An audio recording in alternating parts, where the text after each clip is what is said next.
বন্ধুরা, আমি ভাবলাম আজ তোমাদেরকে একটি অন্য ধরনের খাবারের প্রসেস শেয়ার করব, যেটা খেলে আমাদের শরীরের ক্যালসিয়ামের সমতা বজায় থাকবে এবং গরম ভাতের সঙ্গে খেলে খুব মজাদার লাগবে। এটি একটু মিষ্টি বেশি দিয়ে বানালে তোমরা রুটি এবং ভাত উভয়ের সঙ্গেই খেতে পারবে। কিন্তু আমি ভিডিও বড় হওয়ার কারণে থোড় কাটার ভিডিওটা দেখাতে পারলাম না। কড়াইতে সর্ষের তেল দিলাম পরিমাণ মতো। এবার শুকনো লঙ্কাটা আর কালো জিরেটা একটুখানি ফোড়নে হয়ে গেছে। এবার আমি তাতে নুন মাখানো থোড়টা তুলে দিলাম।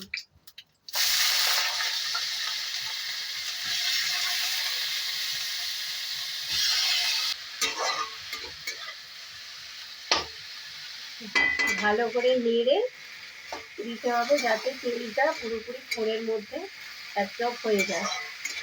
এবার এটাকে চাপা দিয়ে দিতে হবে, কিছুক্ষণ ভাপে ভাজা হবে। আর গ্যাসটা সামান্য একটু কমিয়ে দিতে হবে।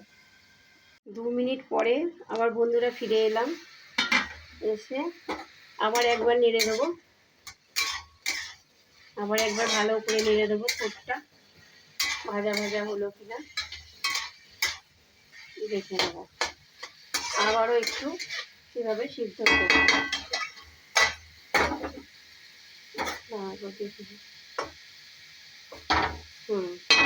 আবারও একটু ভাপে সিদ্ধ হতে দেবো। থোড় ভাজার মধ্যে আমি একটু ওই 1 চামচের মতো পোস্ত একটু ছড়িয়ে দিলাম, ঠিক আছে। তারপরে দেবো সামান্য চিনি, হলুদটা দিয়ে দিই।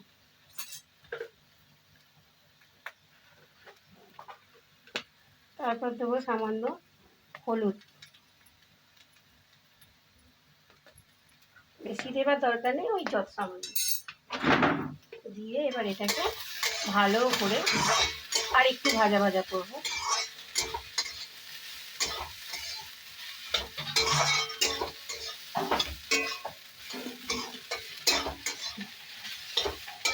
হ্যাঁ, লাস্টে ধরে গেছে।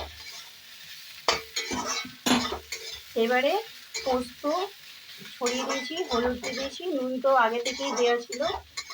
করে এবার লাস্টে সামান্য চিনি দেবো।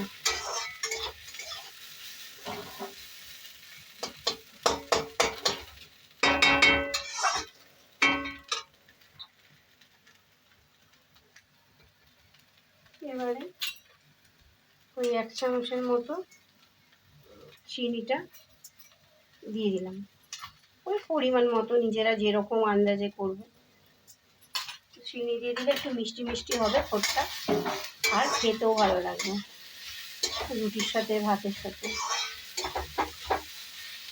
আর একটু মিক্স করে নেবে, নিলেই। বন্ধুরা, এইভাবে নেড়ে চেড়ে ভালোভাবে পোস্ত একদম পোড়ের সাথে মিশিয়ে নেবে, যাতে ভাজা ভাজা হয়ে মিশে যায়। চিনিটা ভালো করে পোড়ের সাথে মিশে যাবে। তারপরে এবারে তোমরা, আমারও পোড় ভাজা প্রস্তুত হয়ে গেল। এবার সেটাকে নামিয়ে নেব, ব্যাস। এবার এই গরম গরম পোড় ভাজা আমি প্লেটে নামিয়ে ফেললাম।